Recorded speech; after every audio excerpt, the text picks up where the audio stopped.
Hi, everybody. My name is Blazek Crossley, and I am based here, and I work for a nonprofit called Farm&City, and we work on Texas public policy issues, and we work at the intersection of housing, transportation, equity, and sustainability, trying to achieve 4 goals. So we work to end traffic deaths, to increase modal freedom, to legalize abundant housing, and improve regional planning.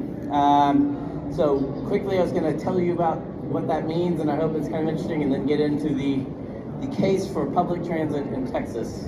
And I hope it's kind of an interesting way to look at these things. So we do a lot to end traffic deaths, and this is one of the key problems that we work on, is that every single day, if it's an average day in Texas, 12 people die somewhere in Texas. Walking to the store, driving their kids home from work, riding a bike, or maybe working, driving their work vehicle. And we think this is unacceptable, and that we should use everything we can to change this and bring this number down. When we started on this 7 years ago, there were 2 governments in the state of Texas that had a goal to end traffic deaths, and that was the city of Austin and the city of San Antonio. We changed that. The state of Texas adopted a goal to end traffic deaths by 2050 and cut them in half by 2035. And cities and counties and metropolitan planning organizations across the state are now working together to fix this. And getting these federal Safe Streets for All grants all across the state, and wherever you're from in the US, there are little cities and big counties and big metro regions that are getting these grants to try to figure out how to fix their streets. And so, there's quite a lot happening in the safety world, but a lot of what we do is to try to increase modal freedom, which is to some extent this theme here. And so part of that is that we are the wealthiest country in the history of the world. Texas spends more on roads than any other state has ever spent. This year we'll spend more than anyone's ever spent on roads. But this is about 5 miles north of here. This is North Lamar. This is a TxDOT facility. It's not only inconvenient and just kind of sucks to walk here, but once a year or so, someone dies on this section of road. And most of the people dying are just trying to run across the dark street. 2 of those people were in wheelchairs, just trying to get across the street to get on a bus. And so we believe this is not freedom, and that we can change this. And if you ask the people of Texas, this is a survey of the people of Austin, how do you want to get around? Some amount of people say, I want to drive. But a lot of people want to ride a bike or walk, and the plurality would prefer to use transit. This is what people actually do in Austin. And so there could be a little bit of people saying something and doing something else, but to a great extent, we in America and here in Texas don't have the freedom to live the way we want, which is to have the option to walk to the store or ride a bike or take a bus. And a key point is that the speed of people driving cars is keeping us from being free, because everyone that feels like it's dangerous to walk or bike.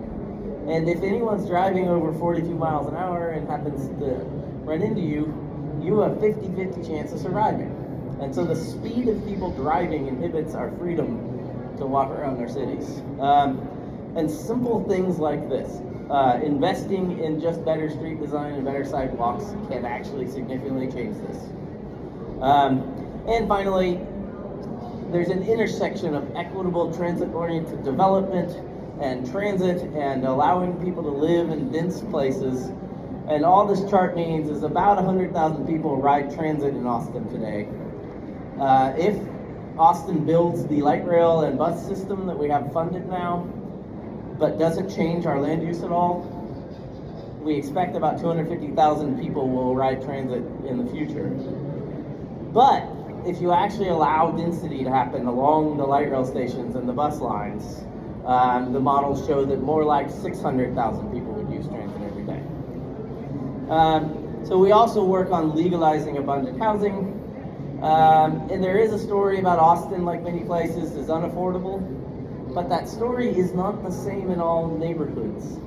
And so East Riverside and West Campus in Austin actually didn't go up in the average amount people were paying for rent over the time that everything else went through the roof. And those places also had significantly increases in density. And so the places where we're allowing a lot more housing to be built, people are able to find places that are more affordable. And their environmental impacts, that the Austin had a big comprehensive land use change that would have allowed a lot of things, and it would have changed the impervious surface. And the amount of like concrete on the ground per person would have significantly gone down if we'd done this. But because we didn't do it, the plan was killed, we're going to be worse than Houston in terms of like how much concrete. And so if you require parking for every house, that's more concrete that all of us consume and things like that. And so we can imagine a future where we take kind of wasted space like this, big surface parking lots, and we install Paris. And we should do this all over our cities. And the Astrodome in Houston, people always argue about what's wrong, what do we do with the Astrodome? And the problem is there are 99 blocks of downtown Houston could fit into the parking lots at the Astrodome. And so we can envision all our cities growing in these ways. And there's a whole plan in Dallas to remove a freeway and do this downtown. And there's some real examples. This is by my house in North Austin. The ACC Highland was the old Highland Mall, which was surrounded by parking lots. But then the Austin Community College bought it and then decided to develop all the parking lots, but keep the old mall as the college. And so this everything you can see here used to be parking. And now there's a little coffee shop and a little corner store that I can walk to from my house. And finally, the city of Austin used to require 1.7 parking lots per housing unit, which ended up meaning that we added theoretically 90,000 parking units over that decade. On average, installing a parking spot costs about $20,000 if you average together surface parking with parking garages. And so the city of Austin, over that 10 years, required the people of Austin to invest $3 billion in parking, which isn't what most of us think we want. And so that's why we need to change land use. And finally, we want to improve regional planning. This is the Austin region. Essentially, yellow means rural and open space, and everything else is dense urban to suburban. And this is today with 2 million people. This is the official regional plan. And so this map is showing you that we're going to destroy all the hill country. And also, if you look at the numbers, that most people will still live in car-dependent places and will have to drive everywhere. And so we promote alternative futures. What if instead you allowed people, some places, to get more dense, whereas you still would have plenty of suburban places? There still would be about half of people would live in a car-dependent place and half would get to live a walkable urban lifestyle.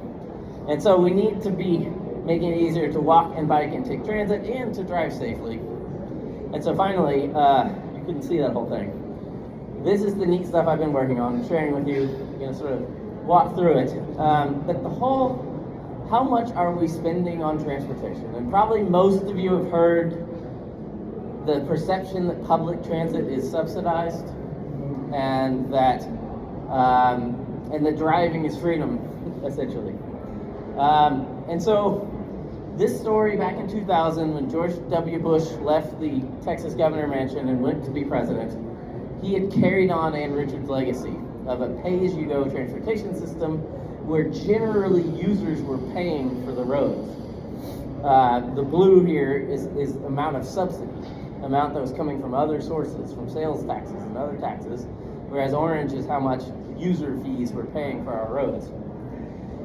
But then Governor Perry embarked on a radical transformation of Texas, radically funneling money into building roads intended for sprawl development. And so by 2010 and then by 2015, Texas was spending more money subsidizing roads than the user fees. And so that story hasn't been true for a while in Texas. And then Governor Abbott came along and generally has continued this progress of subsidizing the choice of driving. And here's all the years. You can see it goes up and down, but generally speaking, we used to not subsidize driving, and now we do. And then let's compare it to transit. And so this is that, the user fees on this slide is in blue, are not, this is the subsidy. So we've gone from $4 billion a year to $15 billion of subsidizing the choice to drive, just for the cost of building and maintaining roads. Whereas the user fees have grown a little. The federal government investment in transit in Texas has basically stayed the same over that time. The state government investment in transit basically doesn't exist and has actually gone down slightly. But our local governments are investing somewhat more. But the amount we're paying for transit is exponentially smaller than roads. And so, but those aren't the only costs of when I choose to drive or ride a bus. And so this is that, the government spending on roads that's covered by user fees. This is the story of what we should be doing and everybody thinks is happening. You pay your gas tax, you pay for roads. So that's that. This is the subsidy to build roads. This is the amount that Texans are paying to buy new and used cars and to fix cars. So the actual amount that we personally are all paying to keep our cars is significantly more than actually the cost of all the roads. And then this is the amount we're paying for gas. And so the gas is the single biggest expense of the Texas transportation system. But then here's another expense. We can estimate the economic impact of car crashes. And the economic impact of car crashes is actually now larger than the amount that the governments are paying to build roads. Like the cost of our current transportation system and all the people, the 4,000 people that are killed every year, but the 1.6 million people that are involved in some kind of traffic crash in Texas every year, that costs $55 billion a year worth of all kinds of actual people being hurt and fixing the cars and fixing the roads and the insurance costs and the police that you have to pay to show up and the emergency room and all those costs.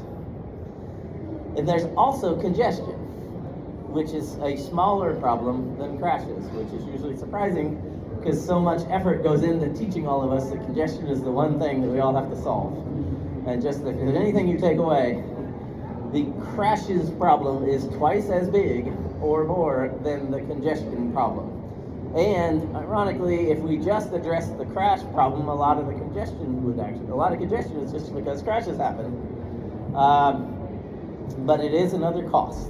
And so, on all of that, the last thing was how much we pay for transit, which there aren't a lot of other costs when I ride the bus. And if another person decides to ride the bus, it doesn't cost the public a whole bunch more, and the people don't tend to die. Walking and riding trains and riding in airplanes are the safest ways to travel. Riding the bus is right near there. And so using transit doesn't impose lots of risk on others. This is exactly the same stuff, but for 1 year, just to kind of show you a pie chart. And that little green sliver is transit, and all the other things are all the other costs of our Texas driving habit. Or here's another way to look at it. Everything we're paying for roads and everything we're paying for transit.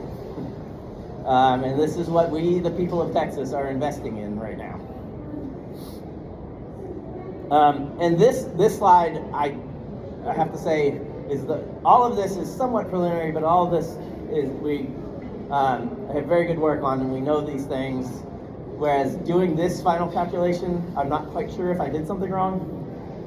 But I looked at, because it's hard, we don't have good information on how often people walk or bike or use a bus or drive. We know like vehicle miles traveled and things like that, but we don't know like number of trips very well, unless you pay for good data. However, I tried to figure that out and figure out how many trips do people successfully achieve doing something in a car or a truck or a motorcycle or a taxi or any kind of personal vehicle versus how many trips people achieve by public transit. And it turns out the total cost is about the same. And this whole perception that the bus costs more is false when you consider all the costs of driving. And just some more perspective, this blue now is the total amount Texans are paying for housing.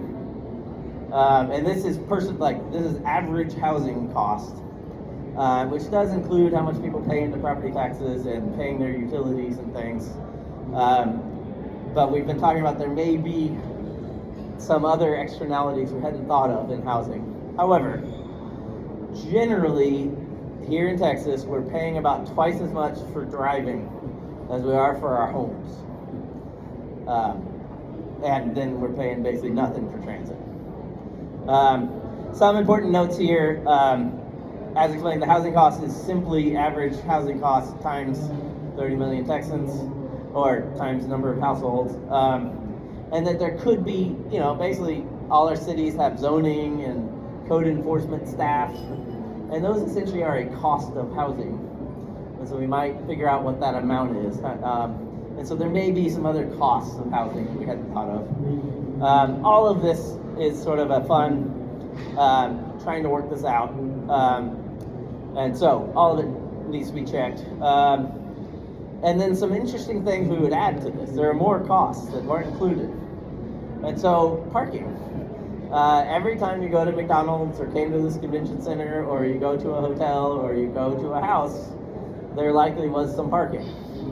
And we're all paying for that. It's a cost that we pay. But it's just when you go to McDonald's, a portion of your burger is paying for the parking at the McDonald's.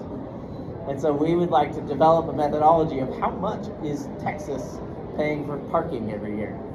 And that's really part of our car transportation system. There are other very known significant environmental health factors, and other people have this data and I just need to get it. But like the number of people who die every year in Texas based on air quality health issues related to car pollution is actually about the same as the number of people who die in traffic crashes. So I think it's over 4,000 people a year in Texas die from car smog. And so there's a value to that cost, and we would like to recognize that. And there are lots of other environmental costs of driving. Finally, we're just not sure. If someone builds a new sprawl subdivision, they're going to put in roads, and there are private roads, and we don't know the scale of that spending. And so it'd be neat to kind of figure out a guesstimate on how much private roads are we building. And then EVs and electricity that goes into EVs is a cost that we didn't have an estimate of. At this time, I think that number is pretty low. However, that number is expected to grow significantly. There's a whole thing about, and actually when you see the annual reports from the Texas A&M Transportation Institute about the costs of congestion, and here in Texas, every major city and council member and mayors, once a year there's the exercise of talking about, oh, well, I-35 is the 40th worst highway in the country, and oh God, we have to fix this. But there's not an equivalent report about crashes, which are a bigger problem. And we're working on that report. However, when they estimate the cost of congestion, part of the cost is crashes that they believe are attributable to that congestion. And so we have to figure out that Venn diagram of how much of our crash cost is also already noted in the congestion cost. And I don't know how much they overlap. And some other interesting things we would like to try to do is there is an argument that the whole reason we all do this is to give people access to business and education and things, and that the economic impact of all this driving.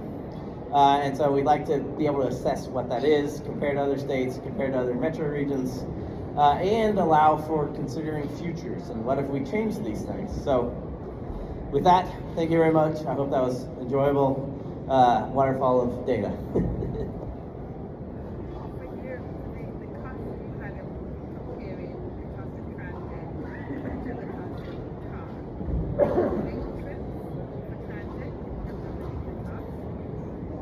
I think I did just take total unlinked trips in Texas. And so that was maybe one of the reasons I'm not sure. That number was kind of a...